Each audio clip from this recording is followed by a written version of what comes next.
Dan yang ketiga adalah scaling di jam tertentu. Jadi kalau teman-teman buka dashboard dan teman-teman melihat gitu ya, di bagian breakdown, breakdown ini kita bisa membreakdown jam orang ketika membeli sebagai contoh. Oh, ini banyak terjadi pembelian di pagi hari jam 7 sampai jam 8 dan juga jam 11 10 ya, 10 sampai dan juga jam 12 malam. Nah, artinya di jam-jam tersebut kita boleh untuk menduplikasi. Jadi ada campaign-campaign yang hanya berjalan di jam tersebut. Jam 7 sampai jam 8 ada 5 campaign, jam 5 campaign tambahan dan jam 10 sampai dengan jam 12 malam juga ada 5 campaign tambahan. Jadi kayak lepas dari itu dia nggak nyala gitu ya campaignnya. Jadi that's why ini namanya dynamic daily booster. Kalau kita sudah menemukan campaign yang winning dan kita ketemu juga jam-jam di mana dia winning. Dan saya sangat-sangat menyarankan untuk teman-teman menggunakan rule gitu ya. Oke, saya akan masuk ke dalam formulasi tim online dalam sales gitu ya. Jadi formulasi tim online ini seperti apa? Jadi kalau teman-teman lihat di sini gitu ya, biasanya kalau kita membentuk sebuah tim, ini kita perlu ada 3 tipe tim ketika kita membuat tim marketing di advertising ini. Jadi ada yang fokusnya di kreatif, ada yang fokusnya di advertising, dan juga ada yang fokusnya di customer service. Nah, setiap tim itu punya KPI-nya masing-masing. Di mana flow-nya adalah kita harus menjadi penjaga ritme di antara 3 ini. Jadi kreatif membuat konten iklan, dan konten iklannya dioper ke advertiser, benar kan? Advertiser naikin, dan habis itu dapat feedback dari customer service. Oh, ini ada yang nanya nih, closing rate kita ternyata, ada yang nanya nih, iklan ini nggak sesuai sama delivery-nya, sama produknya. Oke, berarti iklannya jangan dinaikin gitu. Habis itu kita bilang ke kreatif. Habis itu ada customer service, ada yang bilang, oke makasih banget Works, aku menggunakan produknya dan Works di bagian apa, nah kasih tahu ke kreatif juga.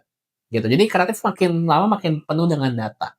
Ya, jadi ada kreatif, advertising, dan juga customer service. Ini adalah 3 komponen divisi yang biasanya saya juga punya ketika membuat tim marketing.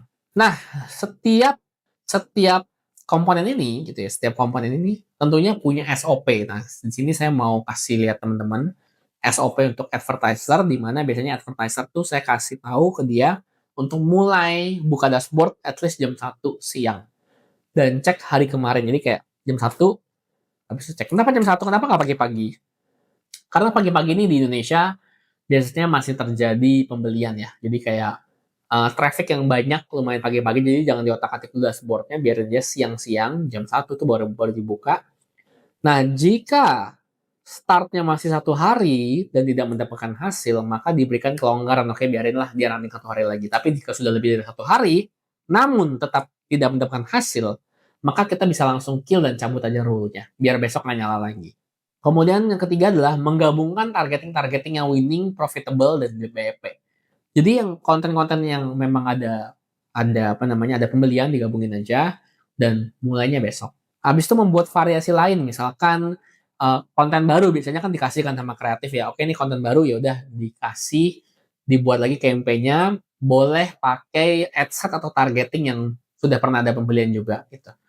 Kemudian membuat broad dan juga look-alike audience gitu. Nah, ini masih saya pakai cuman porsinya kecil banget gitu ya. Habis itu menaikkan budget yang telah winning selama 2 hari, jadi lebih dari 2 hari kita mulai scale dengan naikin budget tuh bukannya di campaign itu, tapi maksudnya budget bidding ya. Jadi kalau yang win di 100k budgetnya ya udah kita buat yang 120k, 150k itu kita duplicate dan besok jalan budgetnya lebih tinggi dan melakukan update rule sesuai dengan hasil yang terlihat di dashboard. Jadi maksudnya gini, kalau idealnya adalah teman-teman merasa bahwa oke, saya pasang roll 33.000 nih, let's say ya. Setiap 33.000 saya pengen cost per resultnya segini. Tapi kalau teman-teman lihat di pagi hari jam 9 jam 10, ternyata sudah ada pembelian di harga 21.000, 22.000, 23.000 dan lumayan banyak. Roll-nya tuh di adjust teman-teman, jangan tetap 33.000, tapi kita tekan ke 23.000. Jadi nggak pakai row yang lama.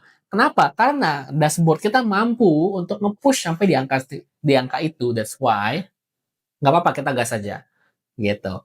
Jadi update rule sesuai dengan keadaan dashboard.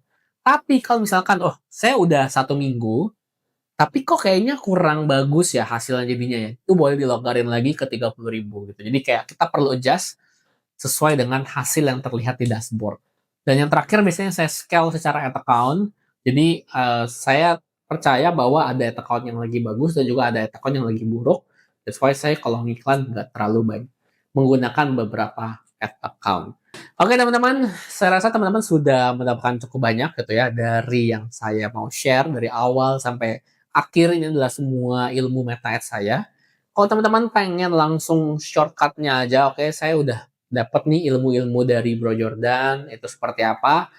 Oke, saya pengen actionable step-nya aja. Nah, teman-teman bisa download, bisa ambil gitu ya, Meta Ads Framework saya. Ini adalah hal yang saya rangkum dari semua ilmu saya dan langsung dijadikan action plan step by step-nya, biar teman-teman nggak bingung nih, udah dapat ilmunya dan nggak bingung gitu ya, cara actionnya jadi gimana. Dan kalau teman-teman pengen dapetin lewat link di bawah ini, semoga bermanfaat dan kita ketemu di konten berikutnya ya. Share ke teman-teman yang sekiranya butuh mendalami atau ilmu meta ads ini, dan kita ketemu lagi di konten berikutnya ya.